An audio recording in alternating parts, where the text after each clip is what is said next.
예수님 믿으면 열매가 있습니다. 오늘 본문은 그 열매를 실상과 증거라 이렇게 말씀하고 있습니다. 예수님을 믿으면 실상과 증거가 나타나야 재미가 있어요. 의미도 있고 그래서 신앙생활을 하는 게 참 보람이 있습니다. 그런데 예수님을 믿어도 아무런 열매가 없다 그러면 참 힘들어요. 그렇지 않습니까? 의미도 없고 또 재미도 없고 이러면 쉽지 않습니다. 그것은 뭔가 바른 믿음 생활을 하고 있지 않다는 거죠. 바른 믿음 생활을 하면 예수님께서도 마태복음 12장에서 그 나무를 알려면 뭘 보면 안다고 그랬어요? 열매를 보면 안다고 그랬습니다. 그러니까 열매가 나타나야죠. 믿음의 열매가. 그러니까 믿음의 열매가 안 나타나면 제일 힘든 게 본인입니다. 내 자신이 많이 힘들죠. 내가 하나님을 섬기는데 아무런 열매도 안 나타난다. 이러면 문제가 있는 거 아니겠습니까? 그러면 신앙생활 하는 것 자체가 쉽지가 않다. 그러나 반대로 믿음의 열매가, 믿음의 역사가 일어나기 시작하면 참 재미있죠. 하나님 섬기는 것이 아주 재미있습니다. 우리는 지난 몇 시간에 걸쳐서 그런 삶을 살려면 믿음을 모아야 된다 그랬습니다. 믿음을 잘 모으면 이게 축적이 되면 그것을 사용하고 싶은 생각도 들고 또 욕구도 생긴다고 그랬어요. 그러니까 믿음이 많이 이렇게 모아지면 사용할 때 얼마든지 쓸 수 있는 이런 그 전기가 마련이 되는 거죠. 그러나 믿음이 없으면, 모아지지 않으면 사실은 쓰고 싶다는 생각도 안 들어요. 없으니까. 그렇잖아요. 마음뿐이죠. 은행 잔고가 많이 쌓여야 이걸 꺼내가지고 막 쓸 거 아닙니까? 믿음 잔고도 마찬가지다. 이런 말씀을 드렸습니다. 그러면서 지난 주일에 우리가 하나님 앞에서 믿음과 실상에 아주 눈에 이렇게 딱 보이는 열매들이 있는데 그게 열림의 열매다. 이렇게 말씀을 드렸죠. 우리 눈이 열리고 귀가 열리고 입이 열리고 생각이 열리고 우리 마음이 열린다. 눈이 열리면 이렇게 다 보죠. 이렇게 그죠? 이렇게 보지만 이것만 보는 게 아니에요. 보이지 않는 부분까지 보는 영안이 열린다 그랬습니다. 이런 영안이 열리니까 영생 얘기를 하고 구원 이야기를 하고 천국 이야기를 하면 이게 마음에 와서 부딪히는 거예요. 그러나 우리 영안이 열리지 않으면 다 소용없습니다. 아무리 성경에서 천국이 어떻고 심판이 어떻고 지옥이 어떻고 이래도 덤덤한 거죠. 어떻게 살겠습니까? 눈에 보이는 대로만 사는 거죠. 육신의 눈에 보이는 대로만. 그러나 영안이 열리면 눈에 보이는 대로도 살지만 보이지 않는 영역까지 신경을 쓰기 시작합니다. 왜? 실체가 접근해 오고 그것이 내 영안에 의해서 확인이 되어지기 때문에 그런 것입니다. 그러니까 이런 축복이 우리한테 반드시 있게 돼 있어요. 믿음 생활을 정상적으로 하면. 자, 오늘은 어떤 그 믿음 생활의 열매를 다루고 싶으냐면 바로 만남입니다. 만남. 노사연 씨가 만남을 불렀는데 노사연 씨 노래는 참 좋은 것 같아요. 이 가사가 말이죠. 그 작사가들이 물론 해서 준 거지만 아주 그 서정적이고 우리 인생의 어떤 철학을 담고 있고 이래서 참 좋아요. 한번 불러볼까요? 요즘 또 바램? 그건 더 좋은 것 같아. 예, 이 만남이라는 게 참 소중합니다. 그래서 우리 성도님들이 이제 우리가 대신방을 하잖아요. 대신방을 이제 1년 초에 지금 다 끝났는데 이걸 할 때 제가 이제 기도 제목을 다 봤거든요. 이렇게 봐서 쭉 보면 여러분 어떤 기도 제목이 제일 많을 것 같아요?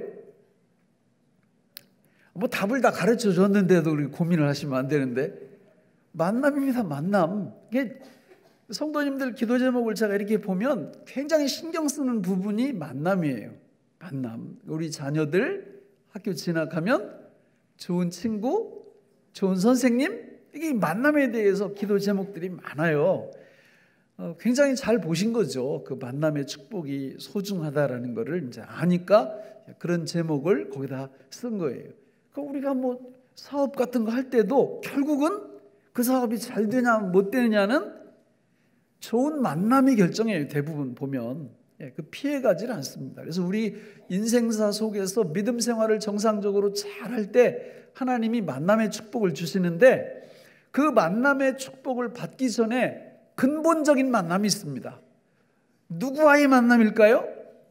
예수님과 하나님과의 만남이 선행되어져야 우리 일상 속에서, 상황 속에서의 만남이 복이 되는 거예요.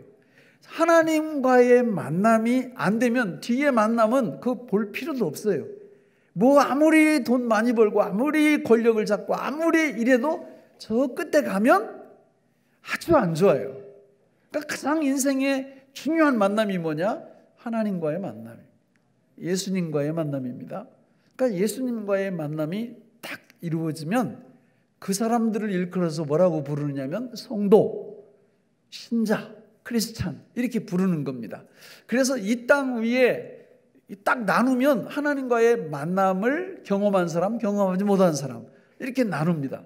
그래서 교회도요 이렇게 나눠요. 교회도 눈에 보이는 교회, 눈에 보이지 않는 교회, 가시적, 불가시적 교회, 또 지상에 있는 교회, 천상에 있는 교회, 또 전투하는 교회, 승리한 교회 이렇게 나눕니다. 이렇게 다 나눠요. 자, 여러분, 그러면 내가 과연 하나님과의 만남이 이루어졌냐 이루어지지 않았냐, 이거를 어떻게 할 수 있을까요? 일단 두 가지 체크리스트가 있어요. 두 가지. 첫 번째는 로마서 8장 14절로 15절에 보면 같이 한번 읽어보겠습니다. 시작. 무릇 하나님의 영으로 인도함을 받는 사람은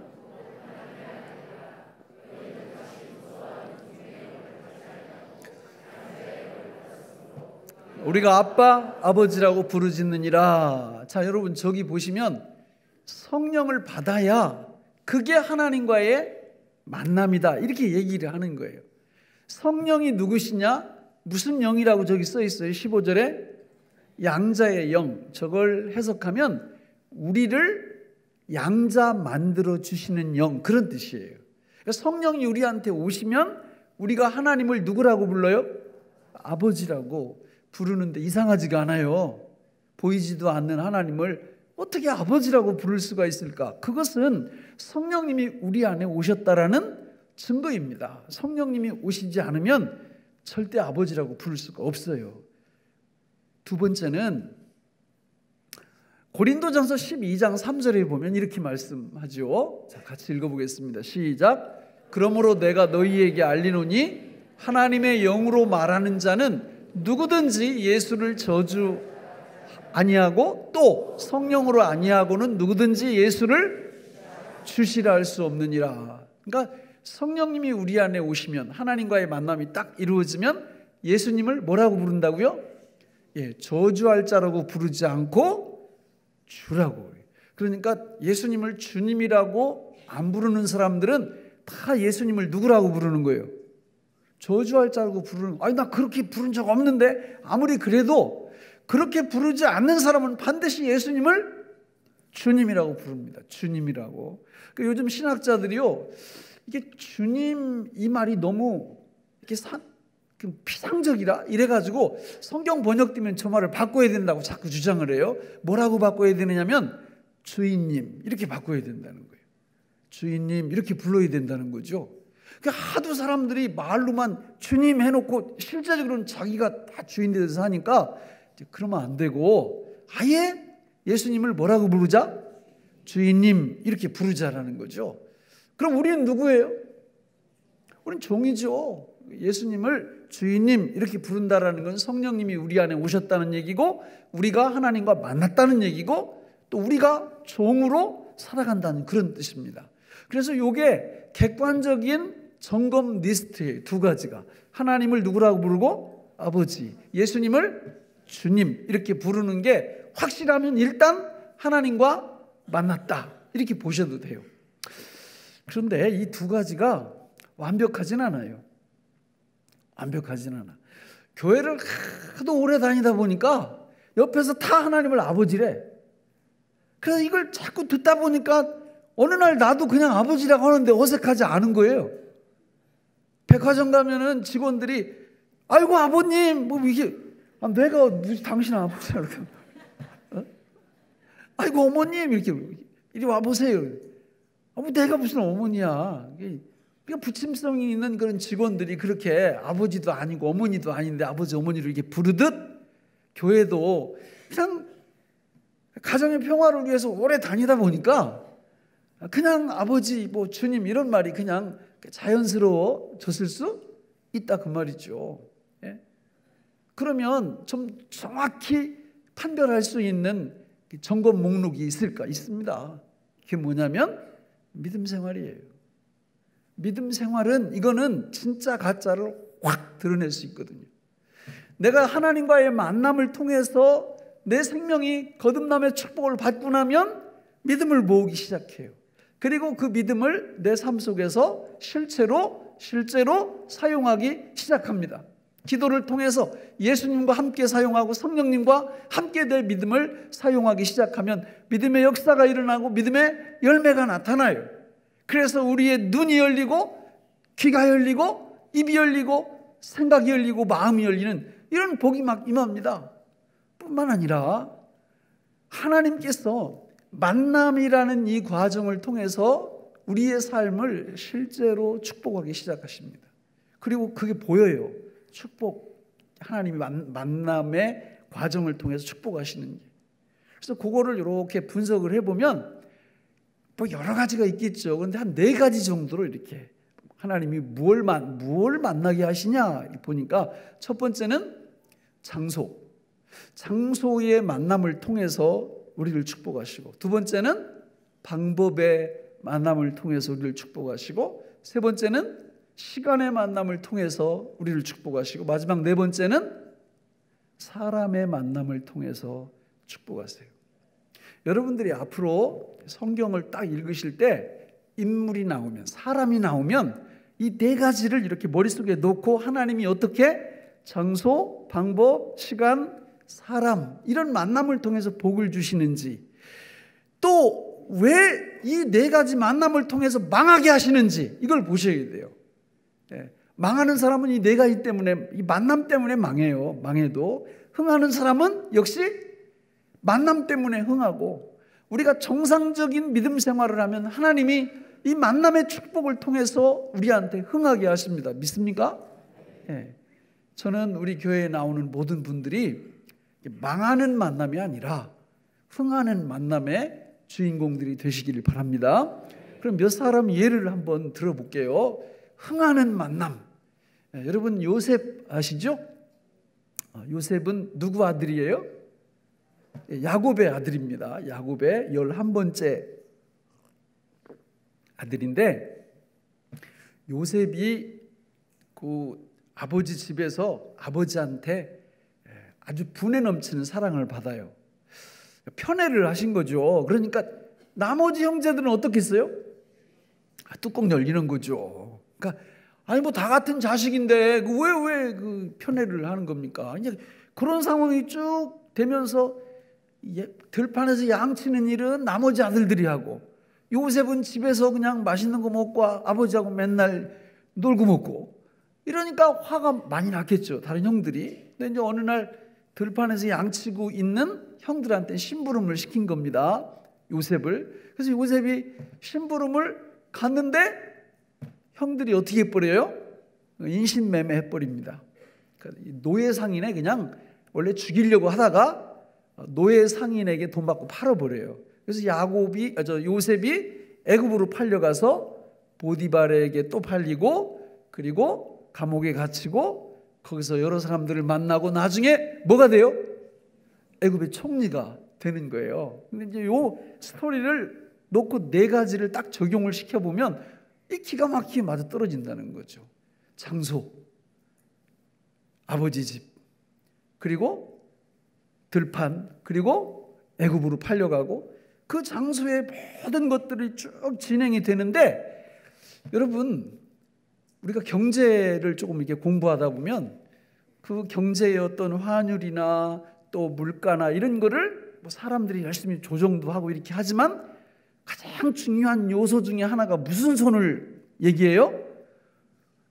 보이지 않는 손. 그 보이지 않는 손. 이게 경제에 굉장히 중요한 역할을 합니다. 이 보이지 않는 손이.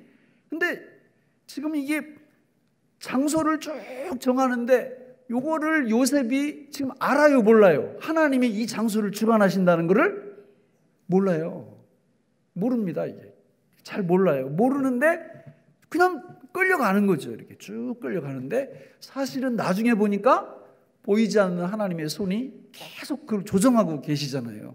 그러니까 인생이 이런 그 묘미가 있어요. 오늘 우리가 여러분 평택에 와서 거저 사시는 게 아니에요. 나 다음 달에 이사 가는데요. 그것도 그냥 거저 그렇게 내가 결정은 하지만 하나님의 보이지 않는 손이 작동하고 역사하십니다. 예? 방법도 아니 좀 좋은 방법 통해서 애굽으로 가면 안 될까? 머리가 뛰어나가지고 시험을 쳐가지고 9급, 7급, 5급, 3급, 2급 이렇게 해가지고 총리까지 가면 안 될까?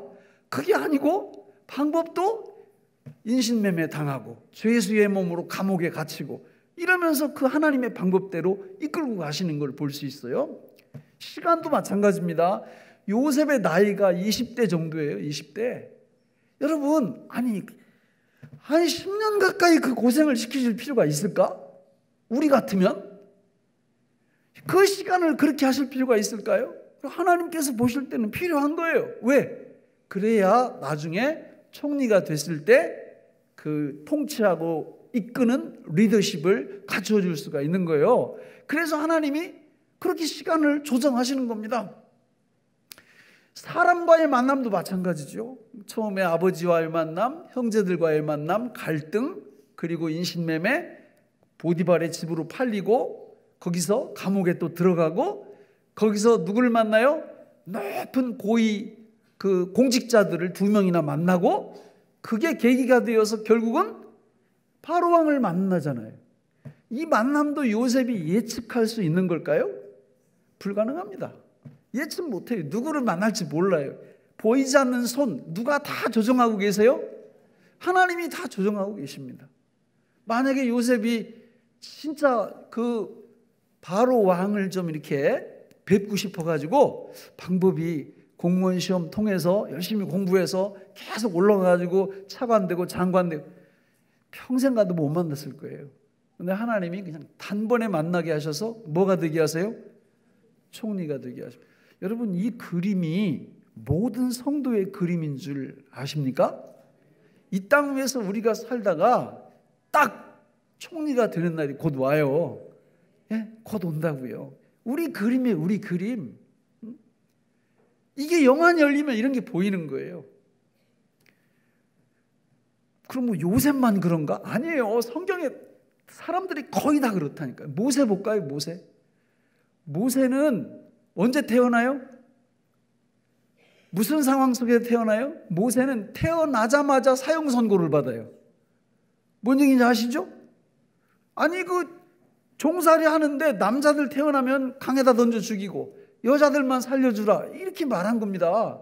그런 상황에서 모세가 태어나니까 아버지가 도저히 그렇게 할 수 없으니까 이게 숨겨서 키우거든요. 3개월이나. 근데 이제 목청이 계속 커지니까 더 이상 숨기지 못하고 갈대 바구니에다가 역청을 발라서 물 새지 않게 하고 모세를 집어넣어서 라일강에다가 이렇게 갈대 밭 사이에다 이렇게 밀어놔요. 근데 그때 누가 와서 그걸 봐요? 애굽 공주가 나와서 그걸 봐요. 여러분 공주가 술 취습니까? 아니 나는 성경을 읽어도 아니 여러분 원래 강물 이런 데 몇 감으로 가는 건 남자가 갑니까? 여자가 갑니까? 그거 안 해봤어요? 낮에 누가 가요? 낮에. 여자가 어떻게 낮에 가? 몇 감으로? 못 가지요. 그런데 아니 그 시간에 공주가 도대체 무슨 생각이 들었길래 거길 몇 감으로 나오느냐고. 뭐 여러 가지 이유가 있을 거예요. 그냥 뭐 목에 힘주고도 싶고, 그죠? 쫙 경호원이니 뭐 이렇게 딱 이렇게 하면서 자랑도 하고 싶고, 그럴 수 있겠죠. 좋다고 그래요. 그러면 봤어요. 이게 갈대 상자에 이렇게 딱 해서 이렇게 봤는데 어쩌라고요? 그런 애가 한두 명이 아닌데 못 본 척 해도 되잖아요. 그런데 못 본 척 한 게 아니라 딱 보고는 누구를 삼아? 자기 아들을 삼아. 이해가 가십니까? 다른 눈으로는 이해가 안 가. 근데 영안이 열리면 하나님이 못 하실 일이 없잖아요. 하나님이 다 하시는 거예요. 요 사건도 이게 누구 이야기일까요? 우리 얘기. 여기 갈대 상자의 밑에다 뭘 발라요? 역청을 바르죠? 이게 어떤 거하고 똑같은 얘기냐면 노아의 방주와 똑같은 얘기 이게. 그러니까 모세 무슨 얘기냐? 모세는 이 세상에 태어나자마자 구원을 경험합니다. 언제 구원받았는지도 몰라요. 그러니까. 근데 그 이야기는 저와 여러분들의 이야기와 똑같은 거예요. 지금 여러분 구원받은 날짜 아는 분 있어요 혹시? 그런 분이 계시다면 매우 신령한 분입니다. 거의 불가능해요. 언제 구원받았는지 몰라요 성도들. 저도 20살 때 구원받은 날짜 적어놨거든요 성경에다가. 그런데 정확하지 않습니다. 내 기억으로 그때쯤 되지. 시간은 아예 몰라. 시간은 23시 15분 17초에 구원받았는지 5초에 그런 거 몰라요. 구원이란 그런 겁니다. 내가 모르는 사이에 하나님이 나를 구원해서 하나님의 황태자로 하나님의 위대한 백성으로 우리를 만들어주시고 결국은 모세가 애굽에 누가 돼요? 태어나자마자 공주의 아들이니까 왕족이 우리가 여러분 모세의 흐름을 장소, 방법, 시간, 사람과의 만남 이렇게 비교를 해보세요. 정확히 들어맞죠? 성경은 범사에 감사하라 이렇게 말씀합니다. 이유가 뭔지 아세요? 이런 이유 때문에 그러는 거예요. 하나님과의 만남이 진짜 이루어졌다면 여러분 마음 푹 놓고 이 땅 위에서 살아가시기를 주님의 이름으로 축원합니다. 하나님이 완벽하게 우리의 삶을 이끌어 가신다는 얘기죠. 이게 얼마나 감사합니까? 하나님께서 우리의 삶을 이렇게 책임져 주시는 거예요. 한 사람만 더 해볼까요? 다윗은 어때요? 다윗이 왕 되는데 자기가 노력해서 됐습니까? 눈 감고 있는데 어디서 하다 보니까 왕 됐습니까? 성경 안 읽으세요? 그냥 어지저지 하다 보니까 왕으로 딱 기름 부음 받아요. 다윗도 아버지 이새가 애들을 많이 낳았어요. 그래서 다윗 위에 형이 몇 명이에요? 7명. 근데 어느 날 들판에서 양치고 있는데 형 7명이 이렇게 얘기하는 거야. 야, 너 양치고 있어. 우리 아버지가 우리 7명 오래. 그래서 그 영문도 모르고 7명이 가버리고 자기 혼자 이제 양 지키고 뭐 이렇게 심부름꾼들하고 이러고 있는 거예요. 근데 딱 가보니까 무슨 일이 벌어져요? 거기 누가 와 있어요? 사무엘이 와 있는 거예요. 사무엘이 왕 삼으려고. 그 시대 앞 시대가 사사시대인데 사사시대의 이스라엘 백성들이 하나님의 직접적인 통치를 사사를 통하여 받다가 아니 사무엘 사사가 끝날 무렵 돼서 이 사람들이 뭐라고 얘기하느냐면 우리도 왕을 세워달라고 이렇게 얘기하는 거예요. 그러니까 사무엘이 야 하나님이 직접 통치해 주시는 게 훨씬 좋은데 왜 왕을 요구하니까 막무가내요. 계속 왕을 세워달라고 얘기하는 겁니다. 그래서 결국은 원하는 대로 왕을 세워준 이야기가 사무엘상 11장에 나옵니다. 그게 누구예요?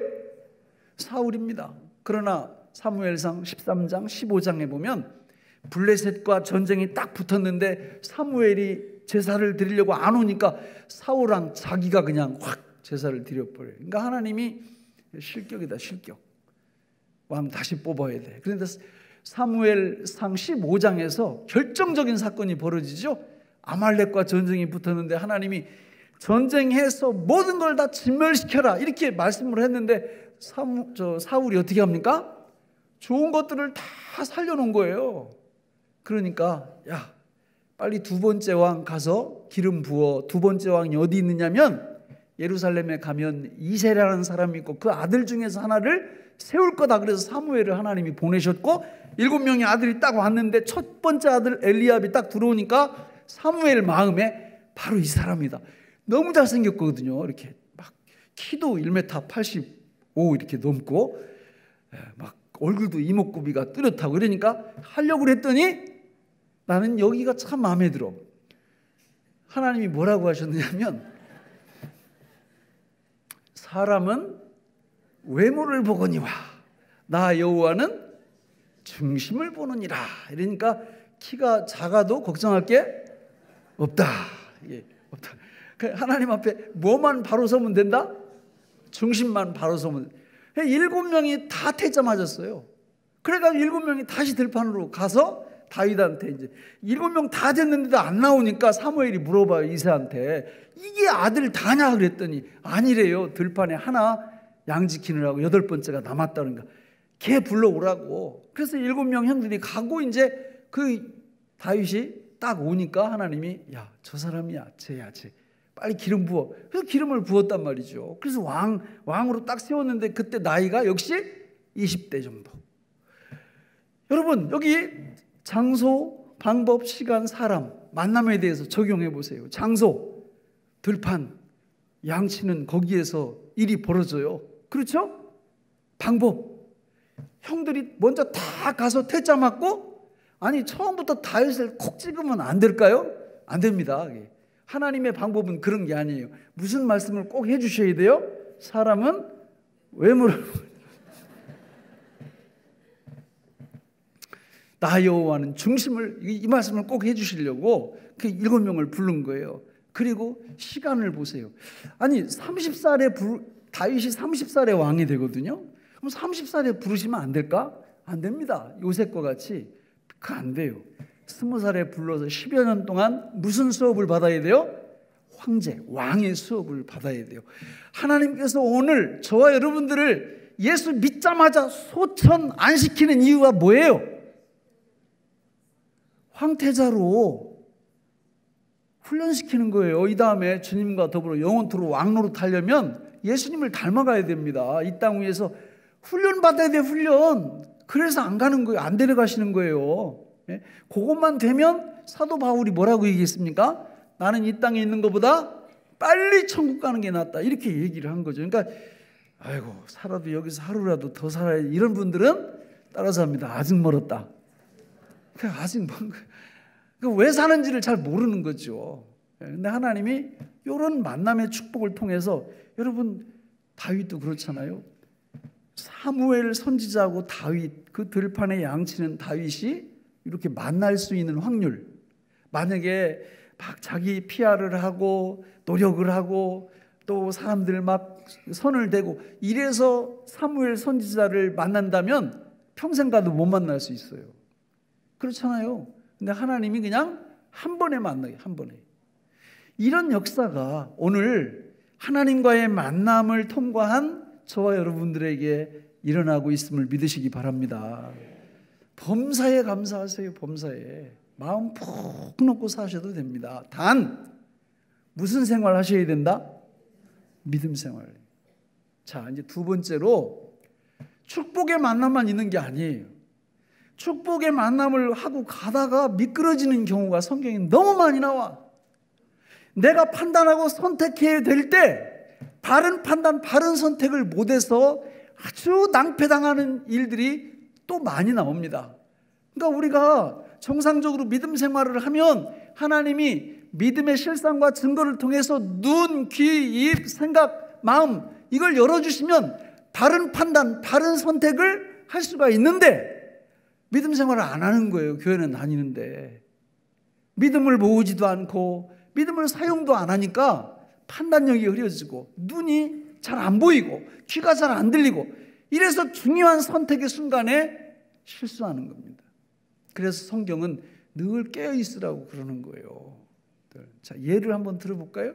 이 잘못된 이 만남 자체는 하나님이 좋은 만남으로 계속 가시는데 내가 선택해야 되는 부분이 있어요.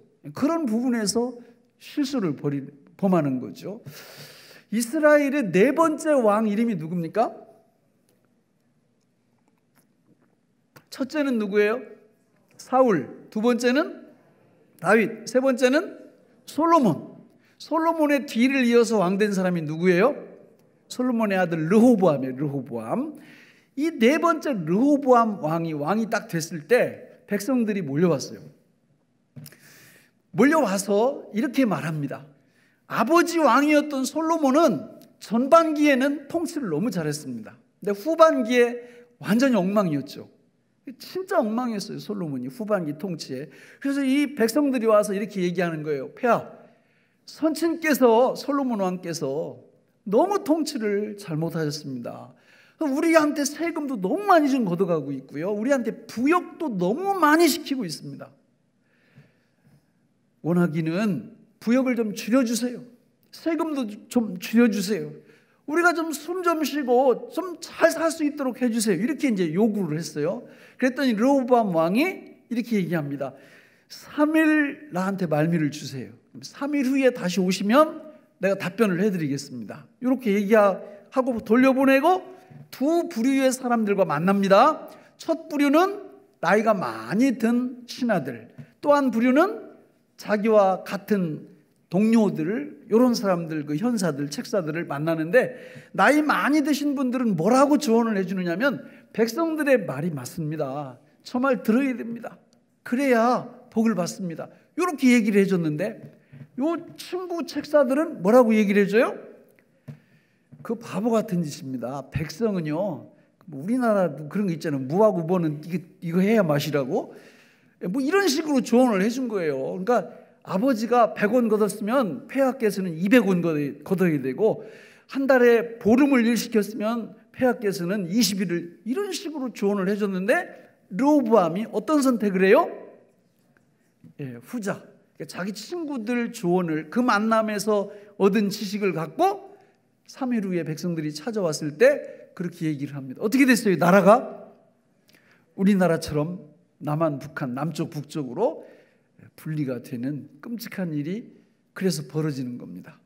르호보암은 하나님의 백성이에요. 하나님의 백성. 두 번째로 한 명만 더 할게요. 이제 이 사람은 사무엘 상 31장, 사무엘 하 1장에 보면 사울 왕이 죽어요. 일대 왕이었던 사울 왕이 블레셋과 전쟁하면서 죽는데, 전쟁에 져서 죽겠죠. 그래서 막 죽어가는데 안 죽어. 있잖아요. 사람 이게 명이 길잖아요. 그러니까 이게 탁 숨이 끊어지면 좋겠는데 숨이 안 끊어지는 거예요. 그런데 가만히 기다리고 있으면 이제 블레셋 군인들이 와서 자기를 죽일 건데 이게 너무 싫은 겁니다. 그러니까 유대인들의 그런 생각이 있어요. 할례 받지 않은 사람들한테 죽는 거를 수치로 생각합니다. 그래가지고 막 죽어가면서 이렇게 보니까 어떤 사람이 옆에 있는 거예요. 그래서 그 사람한테 나 좀 죽여달라고, 그리고 내가 좀 전에 드렸던 그런 말씀을 한 거예요. 나 할례 받지 않은 자들에게 죽기를 원치 않는다고. 그래가지고 이 사람이 죽여줘요. 근데 이제 그때부터 문제가 된 겁니다. 죽였는데 딱 보니까 왕관이 있고 이 팔찌가 있는 거예요. 그래서 그거를 벗깁니다. 왕관 벗기고 이걸 갖고 집에 가서 불에다 녹여가지고 빵 사 먹었으면은 참 좋았는데, 이 사람이 머리를 굴리는 거예요. 이 왕관하고 이 팔찌를 갖고 누구한테 가요? 다윗 왕한테 갑니다. 다윗한테 가서 그 얘기를 하는 거예요. 안 죽는 거를 내가 죽여줬다. 그래서 이걸 벗겨가지고 다윗 왕한테 가지고 왔다. 무슨 생각으로 갔을 것 같아요? 상 받을 생각, 죽을 생각. 상 받을 생각. 결과는 죽습니다. 이유는 제가 다른 시간에 말씀드릴 때가 있을 거예요. 이거는 다윗하고 사울 왕의 아들인 요나단과 맺은 계약, 언약 때문에 죽이는 거예요. 안 죽일 수가 없어요. 사울 왕을 죽였다고 그러니까. 중요한 건 뭐냐면 이 사람이 완전히 판단을 잘못한 겁니다. 그렇잖아요. 살 줄 알았어요. 칭찬받을 줄 알았고 벼슬까지 줄 줄 알았습니다. 자기가 이걸 갖고 가면. 그런데 정작 갔더니 자기 죽은 거예요. 우리가 이 땅 위에서 이런 오판을 할 가능성이 많이 있다라는 거죠. 믿음 생활을 정상적으로 하면 하나님이 우리의 눈, 귀, 마음, 생각, 우리의 입, 이런 거를 딱 열어주셔서 우리가 만남 속에서 중요한 결정과 판단을 할 때 하나님이 주시는 지혜로 정확히 판단할 수가 있거든요. 그런데 믿음 생활을 안 하면 눈이 감겨요. 귀가 막히고요. 입도 막히고 생각도 마음도 막혀서 자기는 확신합니다. 이렇게 하면 복을 받겠지. 이렇게 하면 수지 맞겠지. 그리고 확신 중에 선택을 했는데 결과는 정반대의 결과가 나올 수 있다라는 겁니다. 말씀을 뵙겠습니다. 여러분, 저는 우리 모두가 믿음 생활이라는 건요, 뭐 이렇게 유별나고 특별하고 이런 게 아니에요. 그냥 말씀을 통해서 믿음을 잘 모으고 기도를 통해서 그 믿음을 사용하는 겁니다. 예수님과 함께 사용하고 성령님과 함께 사용하는 거예요. 이거를 우리 습관화시키는데 가장 좋은 방법이 뭘까요? 따라서 합니다. 하루에 3번 기도하자. 그러니까 기도 제목을 그렇게 적어놔요. 하루에 3번 기도하게 해달라고. 그리고 아침, 점심, 저녁으로 주기도문도 갖고 기도하고 요 제목 갖고도 기도하고 하나님 앞에 기도로 믿음을 사용해 보세요. 그러면 우리 하나님께서 우리 열림의 축복, 만남의 축복을 통하여 믿음의 실상과 증거가 풍성한 그런 열매를 거두게 하실 줄로 믿습니다. 기도하겠습니다. 하나님 아버지, 오늘 우리에게 주신 이 말씀이 생명의 양식이 되게 하여 주옵소서. 예수님의 이름으로 기도하옵나이다. 아멘.